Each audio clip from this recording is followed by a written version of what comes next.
Hello प्यारे बच्चों and welcome to the next lecture. सुबह हमने पिछले लेक्चर में कंडीशनल प्रोबेबिलिटी के बारे में पढ़ा था और हमें इस लेक्चर में इंडिपेंडेंट इवेंट्स के बारे में पढ़ना है। राइट, अब इंडिपेंडेंट इवेंट्स हो गया या जो पिछले लेक्चर में हमने टॉपिक पढ़ा था वो दोनों बहुत ज्यादा इंपॉर्टेंट टॉपिक है फॉर शॉर्ट क्वेश्चंस। मतलब एमसीक्यू की बात की जाए या 2 मार्क्स की बात की जाए तो 2 मार्कर में ये इंडिपेंडेंट इवेंट्स और जो पिछले लेक्चर में पढ़ा था हमने कंडीशनल प्रोबेबिलिटी, ये सबसे मजबूत दावेदार है कि आपके बोर्ड एग्जाम में इन पे से क्वेश्चन बन सकता है और दोनों के ऊपर बन सकता है। जो लास्ट लेक्चर में पढ़ा था उसके ऊपर भी और जो आज पढ़ा था उसके ऊपर भी। राइट, सो प्यारे बच्चों, उससे पहले अगर आप लोगों ने टेलीग्राम चैनल को ज्वाइन नहीं किया है तो उसका लिंक डिस्क्रिप्शन में है, आप वहां से उसको ज्वाइन कर लीजिए। आपको सारी इंफॉर्मेशन मिलेगी regarding everything which is getting updated on this channel. Right, चलिए शुरू करते हैं। आपको एक क्वेश्चन कराता हूं मैं, एक बहुत पॉपुलर थ्योरम है प्रोबेबिलिटी की, ठीक है, उसका ऊपर एक क्वेश्चन है, इधर ध्यान से सुनिएगा। एक बार क्वेश्चन को फटाफट पढ़ लीजिए फिर करते हैं इसे। हमारे पास 2 कार्ड्स हैं जिनको ड्रॉ किया गया from a well shuffled pack of 52 cards without replacement. ये बहुत इंपॉर्टेंट चीज है, without replacement. What is the probability both cards R S? आपको क्या निकालना है? Probability both cards R S, मतलब जो 2 कार्ड निकाले गए वो दोनों एस होंगे, हमें इस बात की प्रोबेबिलिटी निकालनी है। तो इसका मतलब मैं ऐसे बोल सकता हूं कि probability first card is an S and second card is also an ace. Second card is also an ace. Right, अब चलिए बात कर लेते हैं एस के बारे में। हम लोगों ने फर्स्ट लेक्चर में पढ़ा था, मैंने आपको एक चार्ट बना के दिया था, वो पत्ते खेलने वाला याद है? शरीफ शरीफ बच्चों को मैंने जुआरी बनाया था, वो वाला लेक्चर। उसमें आपको बताया था हर सूट के पास ना एक एस पक्का होता है। राइट, और 52 कार्ड्स में से ना टोटल 4 एस होते हैं, है ना? तो पहला एस होगा, इस बात की प्रोबेबिलिटी क्या होगी? टोटल 4 एस होते हैं upon total number of cards, that is 4/52 into, जब फर्स्ट कार्ड एस निकल गया उसने बोला है कि विदाउट रिप्लेसमेंट है। विदाउट रिप्लेसमेंट मतलब अगर एक निकल चुका है ना तो वो एक कार्ड कम हो गया। तो अगर पहले 4 एस थे और एक एस निकल चुका है तो एक एस कम हो गया। तो जब सेकंड कार्ड को भी एस करना है तो इस बार कितने एस बचे? 3 बचे, क्योंकि एक एस यहाँ पर निकल चुका है। उसके बाद वो जो कम हुआ है वो टोटल में से भी तो कम होगा, वो जो कम हुआ है वो टोटल में से भी तो कम होगा। तो भाई ये आएगा सॉल्व करके, दैट इज 1/13 इंटू 3/51। इसको सॉल्व करना प्यारे बच्चों आपका काम है, ये जो भी आएगा that will be your final answer. ठीक है, बहुत इंपॉर्टेंट क्वेश्चन है। विदाउट रिप्लेसमेंट जो है इस क्वेश्चन की सबसे बड़ी, मतलब आप मान सकते हो कि सबसे बड़ा जो पॉइंट है इस क्वेश्चन का वो यही है कि क्वेश्चन विदाउट रिप्लेसमेंट वाला है। राइट, तो जब भी कभी आपको ऐसा आएगा ना, जैसे मैं आपको बोलता कि 3 कार्ड है, 3 कार्ड्स को ड्रॉ किया गया और तीनों एस है, तो भी आपको ये ट्रिक लगानी है कि पहला कार्ड एस होगा, इस बात की प्रोबेबिलिटी क्या होगी? 4/52। उससे अगला एस होगा 3/51, उससे अगला एस होगा 2/50। क्यों? क्योंकि विदाउट रिप्लेसमेंट की बात की जा रही है। राइट, एक थ्योरम है प्रोबेबिलिटी की, मैं नाम नहीं बता रहा कि आपको नाम से क्या करना है। शेक्सपियर ने कहा है, व्हाट्स इन अ नेम? देखा होगा ये डायलॉग, कहीं सुना होगा, है ना? ऐसा है। तो व्हाट्स इन अ नेम, आपको बस ये समझ में आना चाहिए कि लगाना कैसे है। सिंपल सा फंडा है। आपको थ्योरम से क्या करना है, पेपर में थोड़ी आएगा बताओ कौन सी थ्योरम से क्वेश्चन सॉल्व करोगे, वो बोलेगा कि क्वेश्चन सॉल्व करो, ये थोड़ी बोलेगा कौन सी थ्योरम से सॉल्व करोगे ये बताओ। राइट, तो थ्योरम का नाम नहीं बता रहा हूं मैं, उसकी जरूरत भी नहीं है फिर आपको। ये क्वेश्चन भी अच्छा है, इसको भी ध्यान से पढ़िए।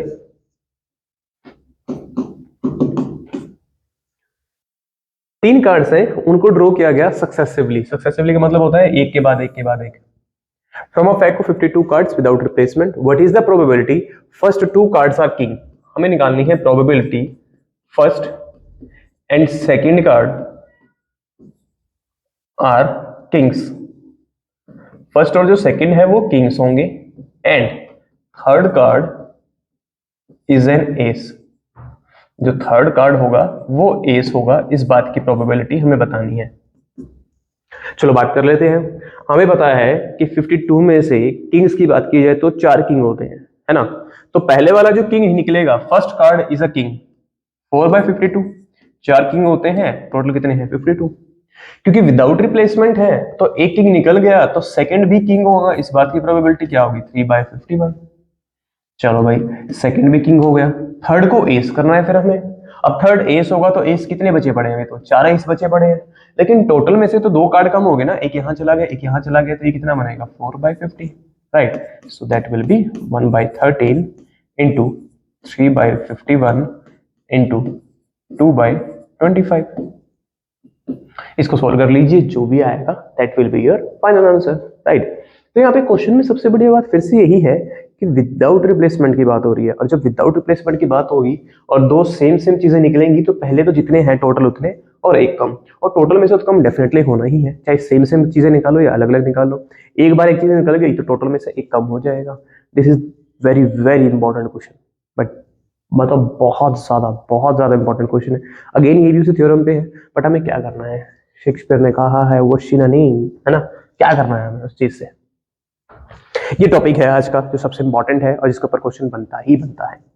प्यारे बच्चों, जो टॉपिक मैं अभी शुरू करवाने वाला हूं आपको, देखो मैं आपको शुरू में ही बता देता हूं इसकी रिक्वायरमेंट्स क्या है, प्रीरिक्विजिट्स क्या है, राइट। अगर आप चाहते हो कि आपको ये टॉपिक अच्छे से समझ में आए तो आपको क्लास 11th का चैप्टर 1 सेट्स, जो आपने सबसे पहले पढ़ा होगा क्लास 11th में, ये आना बड़ा जरूरी है। अगर आपको ये टॉपिक आता है ना तो आपके लिए जो टॉपिक अभी मैं शुरू करने वाला हूं ना, इसके अंदर बहुत सारे फॉर्मुलेस बन जाते हैं, बहुत सारे रिजल्ट्स बन जाते हैं, तो आपके लिए बहुत आसान हो जाएंगे। मतलब ये डेफिनेशन के लिए इसकी जरूरत नहीं है, डेफिनेशन पढ़ने के लिए आपको इसकी जरूरत नहीं है, बट क्वेश्चंस को जब वो अलग अलग क्वेश्चंस बन के आएंगे ना, उसमें कहीं ना कहीं आपको इसकी जरूरत पड़ने वाली है। तो अगर आपको वो नहीं आता है प्यारे बच्चों, तो मैं आपको ये सजेस्ट करूंगा कि मेरे चैनल पे अपलोडेड है, आप वहां से क्लास 11th का चैप्टर 1 देख लीजिए। मैं आपको स्पेसिफिक टॉपिक बता देता हूँ, या मैं आई बटन में डाल दूंगा, आप वहां से देख लेना। वहां से आपको ना वेन डायग्राम आना चाहिए, यहां से आपको ना वेन डायग्राम आना चाहिए। दूसरी बात, इसके अलावा आपको डी मॉर्गन्स लॉ आने चाहिए,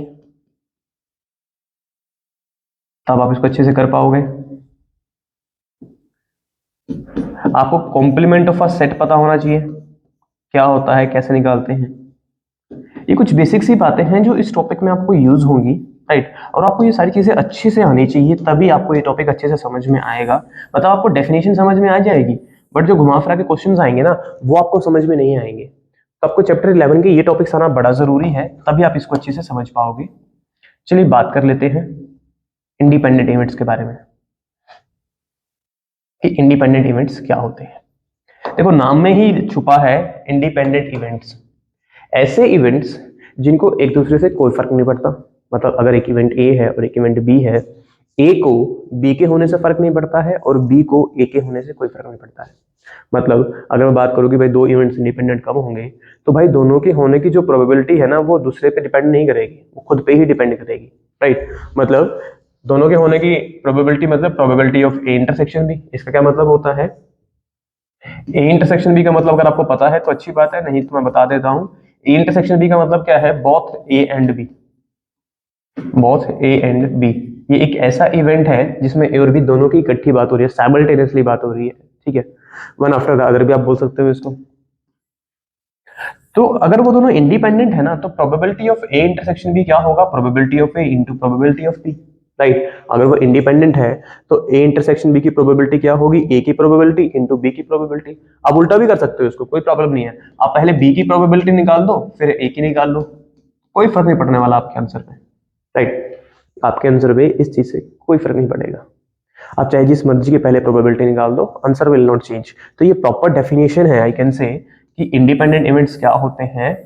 या तो ऊपर वाली लाइन लिख दो या फिर ये और ये लिख दो, that is your wish, right. दोनों नहीं लिखना आपको। तो इंडिपेंडेंट इवेंट्स वो इवेंट्स होंगे, इंडिपेंडेंट इवेंट्स वो इवेंट्स होंगे such that probability of A intersection B is equals to probability of A into probability of B. तब कहा जाएगा कि दो इवेंट्स इंडिपेंडेंट है, राइट। चलिए क्वेश्चन की हेल्प से आपको मैं सिखाता हूं इस चीज को। जरा क्वेश्चन को ध्यान से पढ़िएगा, आपके बोर्ड एग्जाम के लिए पहला सबसे इंपॉर्टेंट क्वेश्चन मैं आपको करवा रहा हूं, राइट। आपके बोर्ड एग्जाम के लिए सबसे पहला इंपॉर्टेंट क्वेश्चन मैं आपको करा रहा हूं कि इंडिपेंडेंट इवेंट्स क्या होते हैं, राइट। इंडिपेंडेंट इवेंट्स क्या होते हैं, जरा ध्यान से क्वेश्चन को पढ़िएगा।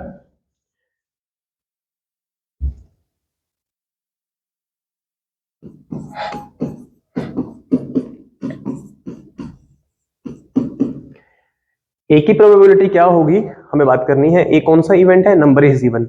अगर एक डाई को थ्रो किया जाए जिसके ऊपर 1 2 3 रेड में लिखा है और 4 5 6 ग्रीन में लिखा है, उसको थ्रो किया गया, टॉस किया गया, राइट। तो ए इवेंट को माना गया है नंबर इज इवन। अब 1 से 6 में जो डाइस होता है उसमें इवन कितने होते हैं, 3 अपॉन टोटल कितने होंगे, 6, 1/2। बी को माना गया है नंबर इज रेड, जो बी इवेंट है वो इवेंट क्या है, नंबर इज रेड। अब रेड में कितने हैं, 3, इसमें भी 3 नंबर है जो रेड में है, दैट इज 1/2। यहाँ तक कोई प्रॉब्लम नहीं है। आपसे ये पूछा गया है कि प्रोबेबिलिटी जो ए और बी है क्या वो इंडिपेंडेंट इवेंट्स है, तो सिंपल सा फंडा है भाई। देखो अगर ए और बी इंडिपेंडेंट है ना तो वो अपने डेफिनेशन को सेटिस्फाई करेंगे। और डेफिनेशन क्या कहती है, probability of A intersection B is equals to probability of A into probability of B. अगर लेफ्ट हैंड साइड और राइट हैंड साइड इक्वल आ गई तो दैट मींस इंडिपेंडेंट है, और नहीं आ पाई तो इंडिपेंडेंट नहीं है। चलिए बात कर लेते हैं। हमने ये निकाल लिया है, ये भी निकाल लिया है, ये निकालना रह गया, तो अब जरा इसकी बात कर लेते हैं। Probability of A intersection B. अब ए इंटरसेक्शन बी का मतलब पता क्या है, ये क्या कह रहा है आपको, नंबर इवन होना चाहिए। तो भाई ए तो आपको बोल रहा है कि भाई नंबर इवन होना चाहिए, और बी आपको बोल रहा है कि भाई जो भी नंबर आएगा वो रेड कलर पे होना चाहिए, है ना। देखो बी क्या है, रेड होना चाहिए, ए क्या है, इवन। मतलब ए तो इवन होना चाहिए और बी कह रहा है कि भाई इसको रेड होना पड़ेगा। तो मतलब दोनों का इकट्ठा कंबाइन करके बोला जाए तो क्या बोला जाएगा, वो नंबर की प्रोबेबिलिटी जो इवन है और रेड में है ना। तो जो रेड में है उसकी बात कर लेते हैं। रेड में आपके पास 1 2 3 है। अगर रेड में मेरे पास 1 2 3 है और मुझे इवन की बात भी करनी है तो इवन सिर्फ एक ही है रेड में, दैट इज 2। तो प्रोबेबिलिटी क्या होगी, 1/6। 1 क्यों, क्योंकि आपके पास एक ही इवन नंबर है जो रेड में लिखा गया है, हमें ऐसे ही इवन नंबर चाहिए थे जो रेड में लिखे गए हैं, दैट इज 1/6।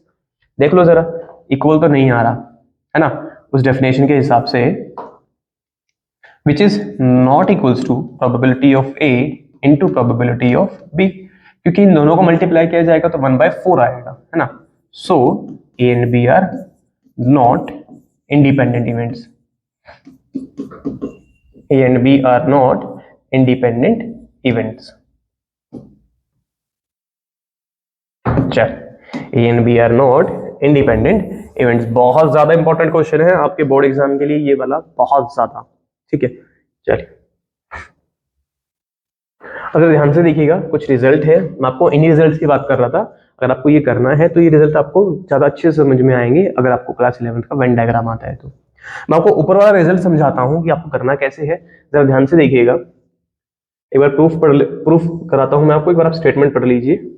करना क्या है हमें, आपके पास ना दो इवेंट्स है, दो इवेंट्स का मतलब दो सेट बनेंगे, एक ए हो गया एक बी हो गया। ये मेरा सैंपल स्पेस हो गया, राइट। वहां पर जो यूनिवर्सल सेट होता था यहाँ पर वो सैंपल स्पेस कहलाता है। ये इवेंट ए है और ये इवेंट बी है। चलिए जरा ध्यान से देखिए, आपको ए का इंटरसेक्शन करना है बी डैश के साथ। बी डैश क्या होता था, कॉम्प्लीमेंट, बी का कॉम्प्लीमेंट। इसको कॉम्प्लीमेंट नहीं पता है मैं बता देता हूं, बी कॉम्प्लीमेंट का मतलब क्या है, बी को छोड़ के जो भी बच गया, तो बी को छोड़ के जो भी बच गया that is B complement. B को छोड़ के जो भी बच गया that is B complement. B को छोड़ के जो भी बच गया दैट इज बी कॉम्प्लीमेंट। जिसको मैंने इसे ब्लू से शेड किया है ना, दिस इज बी कॉम्प्लीमेंट। ये आपका बी कॉम्प्लीमेंट है। आपका बी कॉम्प्लीमेंट के इंटरसेक्शन करना पड़ेगा ए के साथ। अब बी कॉम्प्लीमेंट का आपको इंटरसेक्शन करना है ए के साथ, तो जरा ध्यान से देखिए कौन सा वाला पार्ट आने वाला है। बी कॉम्प्लीमेंट सारा ब्लू वाला है ना। और ए के साथ अगर इसका इंटरसेक्शन करना है तो ये वाला पार्ट आएगा जो यहां पर है ना, ये वाला पार्ट आएगा, ये जिसको मैं ग्रीन से शेड कर रहा हूं, ये है ए इंटरसेक्शन बी कॉम्प्लीमेंट। ये जो भी बनेगा this is my A intersection B complement, जिसको मैं ग्रीन से शेड कर रहा हूं, है ना। देखो यार यहाँ पे ना रिजल्ट बहुत सारे हैं, आप सबको डेफिनेटली याद तो नहीं रख सकते, तो आपको ऐसे एक मेथड आना चाहिए जिसको आप देख के फटाफट विद इन 3-4 सेकंड्स आप देख सको, आप बता सको कि हाँ भाई इसका क्या बनेगा, राइट। तो ये वाला पार्ट आएगा भाई जो मैं ग्रीन से शेड कर रहा हूँ ना, ये कौन सा पार्ट है जिसको मैंने ग्रीन से शेड किया है, अच्छे से शेड करेंगे, मतलब आपको समझ में आना चाहिए कि हाँ भाई ये वाला पार्ट है प्रॉपर, ठीक है। तो ये जिसको मैंने ग्रीन से शेड किया है ना, ये पार्ट कौन सा है आपका, ए इंटरसेक्शन बी कॉम्प्लीमेंट। अब जरा ध्यान से देखो, ये पूरे वाला ए था, ये जो येलो से बनाया है ये पूरा ए था, वो पूरा क्या था, ए था। ए में से मैंने कौन सा पार्ट हटा दिया, ये वाला। ए में से कौन सा पार्ट हटाया, ये वाला। इसको मैं रेड से मार्क करके दिखा देता हूं ताकि आपको समझ में आ जाए। मैंने पूरे ए में से ये वाला पार्ट हटाना है, मैंने पूरे ए में से ये वाला पार्ट हटाना है जिसको मैं रेड से मार्क कर रहा हूं। और ये पार्ट कौन सा है, ये जो बीच में बन रहा है, ये पार्ट कौन सा है, ये ए इंटरसेक्शन बी है। ये क्या है मेरा, ए इंटरसेक्शन बी है। सो ए में से मुझे क्या माइनस करना पड़ेगा, ए इंटरसेक्शन बी, राइट। तो मुझे ए इंटरसेक्शन बी कॉम्प्लीमेंट अगर निकालना है तो उसके लिए मुझे क्या करना पड़ेगा, पूरे ए में से क्या हटाना पड़ेगा, जो कॉमन पार्ट है, that is A intersection B. तो इसी के बेसिस पे आपका फॉर्मूला बन गया, probability of A intersection B complement is equals to probability of A minus probability of A intersection B, right, probability of A intersection B. आपको ये basic सा फॉर्मूला है, याद भी होना चाहिए, राइट। तो ऐसे ही फॉर्मूले बहुत सारे बनेंगे यहाँ पर, रट्टा कैसे मारोगे, सबका कंफ्यूज हो गए तो। देखो रट्टा मारने का ना डिसएडवांटेज ये होता है, अगर आप एक बार भूल गए ना, या बीच में थोड़ी सी भी डाउटफुल हो गया कि हाँ यार ये था कि नहीं था, फिर वो गया। इसलिए मैं आपको समझा दिया कि ऐसे बनते हैं, और उसके लिए आपको वो आना चाहिए। अगर आपको नहीं आता है क्लास 11 का सेट्स, तो आपके लिए प्रॉब्लम होने वाली है, राइट, तो आपके लिए प्रॉब्लम होने वाली है। चल, तो ये आपको आने चाहिए। एक रिजल्ट है बहुत इंपॉर्टेंट, इसका प्रूफ पेपर में आ सकता है, ठीक है, जरा ध्यान से देखिएगा। अगर ए और बी इंडिपेंडेंट इवेंट्स हैं, मतलब आपको ये गिवन है कि ए और बी इंडिपेंडेंट है, अगर ए और बी इंडिपेंडेंट है तो ये कंडीशन ट्रू होगी, राइट। सो गिवन क्या है कि probability of A intersection B, A और बी इंडिपेंडेंट है, मतलब probability of A intersection B is probability of A into probability of B. Required to prove क्या है वो भी देख लीजिए। आपको ये प्रूव करना है कि ए एंड बी डैश भी इंडिपेंडेंट होंगे। आपको ये प्रूव करना है कि ए एंड बी डैश भी इंडिपेंडेंट होंगे, मतलब ए इंटरसेक्शन बी कॉम्प्लीमेंट क्या आएगा, probability of A into probability of B dash, right. देखो बहुत सिंपल सी चीजें हैं जो मैं आपको करा रहा हूं यहाँ पर, बहुत बेसिक सी चीजें हैं। आपको अगर आता है चैप्टर में बहुत अच्छे से चैप्टर को कर पाओगे, इस टॉपिक को कर पाओगे, और सिर्फ इसी टॉपिक में जरूरत है चैप्टर 1 की, बाकी में नहीं है, राइट। तो हमें ये प्रूव करना है, और हमें पता है प्रूफ कैसे करते हैं, एक साइड लेके चलते हैं। तो मैं एक साइड लेके चल रहा हूं, हमें पता है कि एक साइड लेके चलनी पड़ेगी। अभी पढ़ा हम लोगों ने कि probability of A intersection B complement किसके इक्वल आएगा, probability of A minus probability of A intersection B. अभी पढ़ा जस्ट ऊपर, है ना, क्योंकि मुझे इस चीज का भी यूज करना है कि probability of A intersection B इसके इक्वल है, ये गिवन चीज है, तो यहां पर वैल्यू पुट कर देते हैं, that is probability of A minus probability of A into probability of B. ये गिवन चीज है, राइट, ये आपको गिवन है, ये रहा, यहां से मैंने वैल्यू पुट कर दी। पूरे में से क्या कॉमन आ रहा है, प्रोबेबिलिटी ऑफ ए, तो अंदर क्या बचेगा, यहाँ 1 बचेगा, और यहाँ पर क्या बचेगा, प्रोबेबिलिटी ऑफ बी, राइट। और हमें पता है क्लास 10th से कि 1 माइनस प्रोबेबिलिटी ऑफ बी की बात की जाए, this is probability of A and this is probability of not B मतलब B complement which is right hand side. मैंने यहाँ पर क्लास 10th का यूज कर लिया, राइट, बिकॉज क्लास 10th में हमने पढ़ा था कि probability of a event plus probability of not is equals to 1। तो यहां से 1 माइनस प्रोबेबिलिटी ऑफ बी क्या आएगा, probability of not B, right, that is probability of B complement. हमें यही प्रूव करना था, हमने ये प्रूव कर दिया।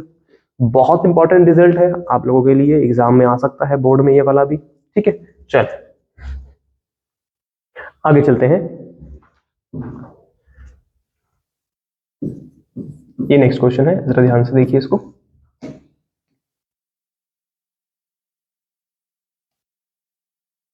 Given two independent events A and B, आपको ए और बी इंडिपेंडेंट दे रखे हैं, राइट। तो जो गिवन है पहले उसके बारे में बात कर लेते हैं कि ए और बी इंडिपेंडेंट है, मतलब probability of A intersection B is probability of A into probability of B. Values put कर लेते हैं, 0.3 into 0.6, right. So probability of A intersection B मैंने इसके इक्वल रख दिया, रीजन भी मुझे ये गिवन था कि प्रोबेबिलिटी ऑफ मुझे गिवन था कि ए और बी इंडिपेंडेंट इवेंट्स हैं, तो ए और बी अगर इंडिपेंडेंट है, मैंने डेफिनेशन का यूज किया तो ये आ गए, राइट। सो 0.3 और 0.6 को अगर मल्टीप्लाई करते हैं, so that will be 0.18, that will be 0.18। हमें निकालनी है probability of A and not B, probability of A and not B. अभी पिछले में ही तो प्रूव किया रिजल्ट की प्रोबेबिलिटी ऑफ, अभी तो किया ये वाला रिजल्ट हमने प्रूव कि अगर ए और बी इंडिपेंडेंट इवेंट्स है जो यहाँ गिवन है, तो ए और नॉट बी भी इंडिपेंडेंट होंगे। ये रहा, देखो अभी तो किया कि अगर ए और बी इंडिपेंडेंट इवेंट्स हैं तो ए एंड नॉट बी भी इंडिपेंडेंट होंगे, राइट। तो उसके हिसाब से ये किसके इक्वल बनेगा, प्रोबेबिलिटी ऑफ बी डैश के, because if A and B are independent events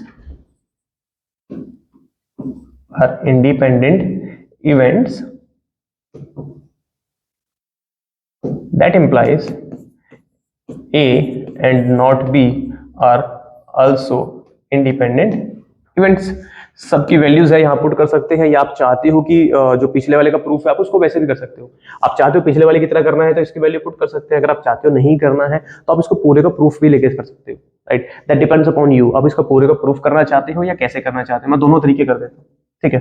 तो यहाँ वैल्यू पुट कर लेते हैं, पी ऑफ ए की वैल्यू कितनी है 0.3, पी ऑफ बी की वैल्यू कितनी है 0.6, तो 1 minus 0.6, so that will be 0.3 into 0.4, that is 0.12, ये आपका आंसर होगा।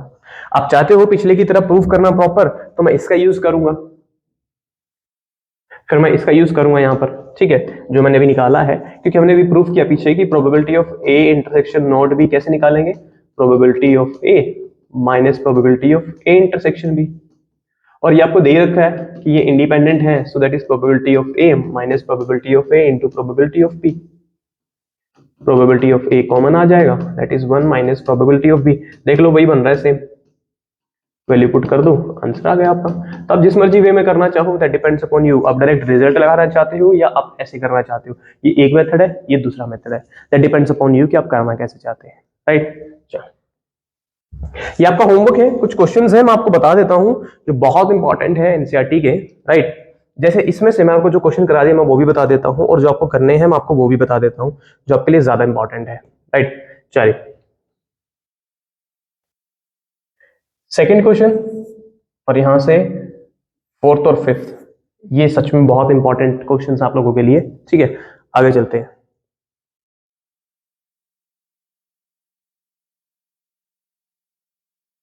यहां से सेवंथ क्वेश्चन आप ट्राई कर लीजिएगा। म्यूचुअल एक्सक्लूसिव इवेंट्स मैं बता देता हूं, आपने 11th में इसके बारे में थोड़ा सा पढ़ा था।